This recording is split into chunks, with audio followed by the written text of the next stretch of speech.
इस आदमी को कोई भी जेल, ताला या तिजोरी अपने अंदर बंद नहीं रख सकती। एक ऐसा इंसान जो पल भर में किसी भी जगह से भाग निकलता था। बात हो रही है दुनिया के सबसे चहीते और जाबाज जादूगर हैरी हुडनी की। एक दिन यहाँ पर वो लोहे की जंजीरों से बंधा हुआ एक पुल से कूदने वाला था।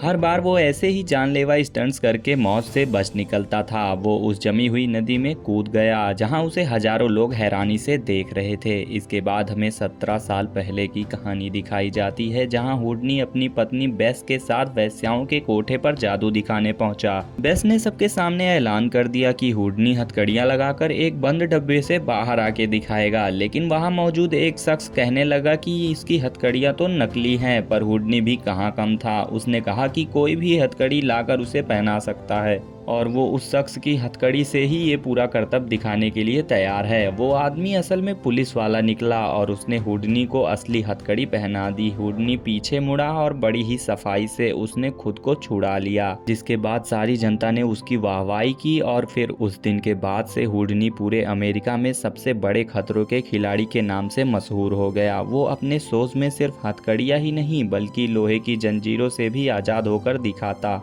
दरअसल उसने बचपन में ही जादूगर बनने की ठान ली थी और वो छोटे मोटे जादू करके थोड़े पैसे भी कमाने लग गया था। उसकी माँ तो इस काम से काफी खुश थी, मगर उसका बाप जो था वो ये सब बिल्कुल पसंद नहीं करता था। इसीलिए वो अपने भाई के साथ घर छोड़कर अपने दम पर नाम कमाने निकल पड़ा। दोनों भाई मेले में करतब दिखाकर अपना और अपनी माँ का पेट पालते थे। कुछ साल बाद हुडनी ने बेस के डांस को देखा। वो तभी से उसका दीवाना हो गया और उसके बाद उसने बेस को अपने साथ काम करने के लिए भी तैयार कर लिया। उस दिन से दोनों देश विदेश में घूमकर अमीरों के लिए जादू दिखाने लगे। उधर हुडनी का भाई उसी करतब को दिखाकर पैसे कमा रहा था। ये देखकर हुडनी ने ऐसे स्टंट्स करने का फैसला किया जिसकी कोई नकल करने के बारे में सोच भी ना सके। इसके बाद हुडनी और बेस एक मशहूर जेल में जाकर जेलर से मिले और हुडनी को कैद करने के लिए कहा। जेलर ने कहा कि वो सिर्फ गुनहगारों को ही जेल में डाल सकता है, तो हुडनी ने उसके जेल का मजाक बनाना शुरू कर दिया और ये कहकर कि वो बड़ी आसानी से भाग जाएगा, और उसने $100 की भी शर्त लगा ली। जेलर ने गुस्से में आकर उसे जेल में बंद कर दिया।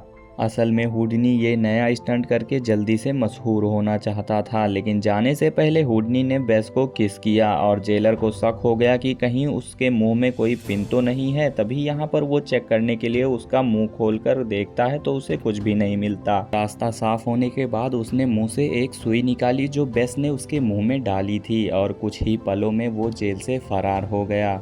इसके बाद वो रातों रात स्टार बन गया और सभी लोग उसके दीवाने हो गए। और फिर वो एक और भी मुश्किल जेल में पहुंचा जहां से वो भागने का स्टंट करने वाला था। उसका पूरा शरीर जंजीरों से बंधा था और मुंह पर पट्टी लगी थी, लेकिन 5 मिनट में हुडनी ऐसे फरार हुआ जैसे हवा में गायब हो गया हो। और ऐसे ही कई सारे स्टंट करने के बाद हुडनी पूरी दुनिया में सम्राट हुडनी के नाम से मशहूर हो गया। एक दिन जब वो शो के लिए चीजें खरीद रहा था तो दुकान के मालिक जिम ने उसे कांच का डब्बा दिखाया जो पानी से भरा हुआ था। जादूगर उसमें उल्टा लटक कर बंद कर दिया जाता और वो वहां से निकलने की कोशिश करता। हुडनी ने एक बार में ही इस स्टंट को करने का फैसला किया और कुछ मिनटों तक अपनी सांस रोक के लटके रहा। जब उसने बाहर आने का इशारा किया तो जिम उसे बाहर निकालने की कोशिश करता है, लेकिन बक्से का ढक्कन जाम हो चुका था जिस वजह से वो टूट नहीं रहा था। और यहाँ पर सभी बेहद डर चुके थे। जिम ने एक कुल्हाड़ी उठाई और कांच को फोड़ डाला और हुडनी बाल बाल बच जाता है। कुछ समय बाद हुडनी यहाँ पर यही शो लोगों के बीच में करने जा रहा था। उसने बताया कि अगर वो पानी से बाहर निकलने में नाकामयाब रहा तो कोई आके उस कांच को तोड़ डालेगा। इसके बाद हुडनी यहाँ पर उल्टा लटकाकर पानी में डाल दिया गया। उसके आसपास पर्दा डाल दिया गया, लेकिन कुछ मिनट बीत जाने के बाद भी हुडनी ने कोई भी हलचल नहीं की। कुछ देर बाद लोगों की धड़कनें तेज होने लगी। आखिरकार इस आदमी ने कुल्हाड़ी से कांच को फोड़ डाला और जब वो मुड़ा तो पता चला कि वो आदमी कोई और नहीं बल्कि हुडनी ही है।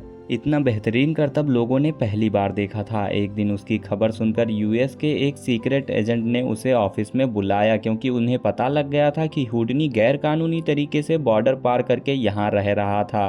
लेकिन खुशकिस्मती से उसकी मुलाकात सर विलियम से हो गई, जो ब्रिटिश सीक्रेट एजेंट था। उसने नकली कागज बनाकर हुडनी की मुश्किल हल कर दी और बदले में यूएस और यूके के खुफिया जानकारी लाकर देने का काम सौंपा। मिशन के लिए हुडनी जर्मनी में काइजर परिवार को जादू दिखाने पहुंचा। वहां उसने बंदूक से निकली गोली को पकड़ने का कारनामा दिखाकर सबके होश गुम कर दिए। इसके बाद काइजर परिवार के घर में मिली खुफिया जानकारी विलियम के एक आदमी को दे दी। फिर उसे रसिया में एक ऐसे ही मिशन पर भेज दिया गया। वहां उसने सभी को अपनी अपनी इच्छाएं एक कागज पर लिखने को कहा। सबने अपनी अपनी इच्छाएं कागज पर लिख दी और उन्हीं के घर में एक बच्ची थी जिसने उस कागज को उठाया और उस पर लिखा कि वो क्रेमलिन बेल को बजते हुए सुनना चाहती थी। ये सुनकर सभी हंसने लगे क्योंकि वो बेल तो पिछले 100 सालों से नहीं बजी थी। लेकिन हुडनी ने अपना कमाल दिखाकर एक रस्सी निकाली और जैसे ही बच्ची ने वो रस्सी खींची तुरंत ही वो बेल बजने लगी। हुडनी की जबरदस्त कलाकारी देखकर सभी अपने घुटनों पर बैठ गए। अगले दिन हुडनी ने विलियम से मिलकर उसे रसियन के इरादों की जानकारी दी। विलियम उसके काम से काफी खुश हुआ और उससे पूछा कि उसने घंटी को कैसे बजाया। हुडनी ने बताया कि ये सब कुछ तो पहले से ही प्लान था। उसने खुद की ही बनाए कागज को लड़की के सामने रखा और जैसे ही लड़की ने रस्सी खींची, हुडनी के आदमी जिम ने क्रेमलिन बेल पर गोली चला दी। इसके बाद विलियम ने हुडनी को जर्मनी जाकर खुफिया जानकारी निकालने को कहा।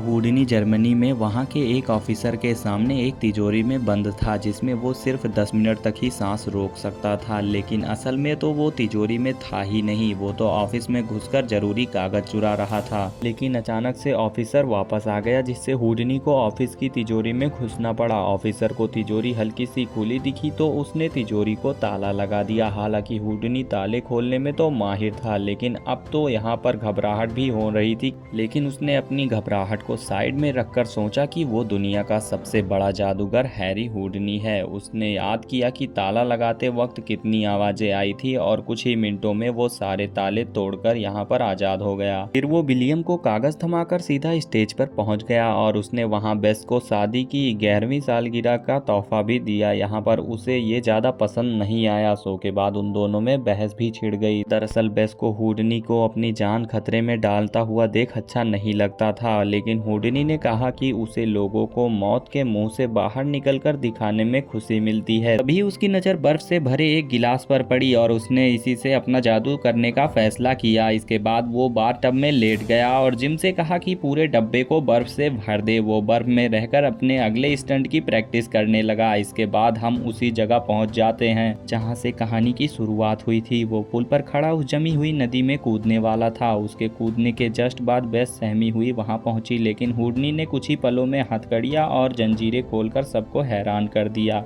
लेकिन तभी पानी के तेज बहाव ने उसे भटका दिया। वो बाहर निकलने का रास्ता ढूंढ रहा था और तभी उसके माँ की तस्वीरें उसे नजर आने लगी। उन्हीं के इशारों से हुडनी जमी हुई नदी से बाहर आने में कामयाब हो गया। अपने पति को इतने जानलेवा स्टंट करता देख बेस दिन पर दिन परेशान हो जा रही थी और यहाँ पर इसके बाद उन दोनों के बीच की लड़ाइयाँ बढ़ रही थी। पहले तो हुडनी गुस्से में वहाँ से चला गया, लेकिन बाद में उसने लौटकर बेस से माफी मांगी और उससे सेफ स्टंट करने का वादा भी किया।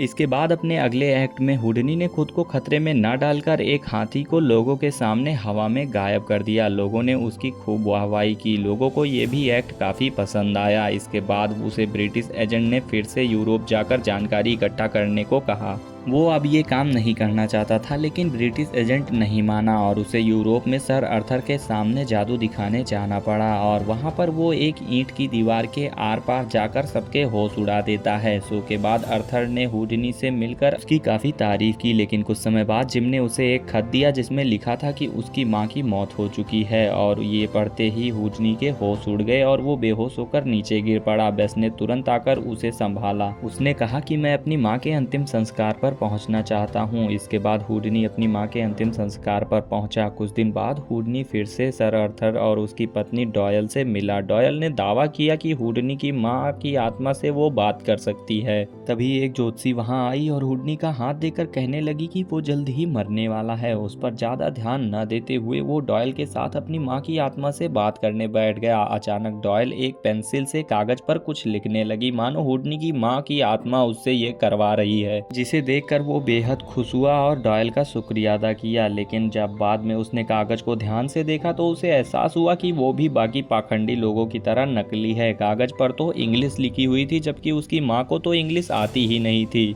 और उसका आज तो जन्मदिन भी था जो कि उसकी माँ कभी नहीं भूल सकती। गुस्से में उसने डॉयल और आर्थर का कई रेडियो और अखबारों के इंटरव्यू में पर्दाफाश किया। इसके बाद हुडनी बोस्टन के एक तांत्रिक से मिला जिसका नाम माजरी था।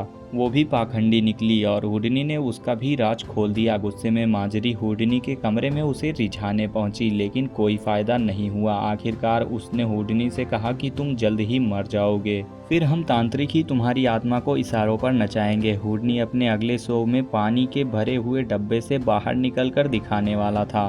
उसने इस स्टंट को पहले भी कई बार किया था, लेकिन इस बार ना जाने कैसे उसके पैर की हड्डी टूट गई। इसके बाद डॉक्टर ने उसे आराम करने को कहा, फिर भी वो टूटे पैर के साथ अगले शो में पहुंच गया। बाद में अचानक एक आदमी ने उस पर डॉयल के खिलाफ बोलने से हमला कर दिया। हुडनी बेचारा दर्द से करा रहा था, लेकिन उसने जिम और बेस को इस बारे में कोई भी शब्द नहीं कहा और अचानक वो स्टेज पर ही बेहोश हो गया। जिम ने तुरंत ही एम्बुलेंस बुलाई और डॉक्टर्स ने देखा कि हुडनी की हालत तो बहुत ज्यादा नाजुक है और वो शायद ही बच पाएगा। जल्द ही ये खबर आग की तरह फैल गई और बेस को दुनिया के कोने कोने से हुडनी के लिए खत आने लगे। ये देख उसकी आंखें भर आई। आखिरकार उसे एहसास हुआ कि उसके पति ने लोगों के चेहरे पर मुस्कान लाकर कितना महान काम किया। बदकिस्मती से हुडनी जल्द ही चल बसा और आखिरी वक्त में भी उसे अपनी माँ दिखाई दे रही थी। पूरी दुनिया ने महान हुडनी का दुख मनाया। कहानी के आखिर में देखा हमने कि बेस किसी तांत्रिक के पास जाकर हुडनी की आत्मा से बात करने की कोशिश कर रही थी। इसी के साथ ये कहानी यहीं पर खत्म हो जाती है। अगर आप सभी को वीडियो पसंद आई हो तो लाइक करके चैनल को सब्सक्राइब कर लेना। मिलते हैं ऐसी ही रोमांचक कहानियों के साथ अगली वीडियो में।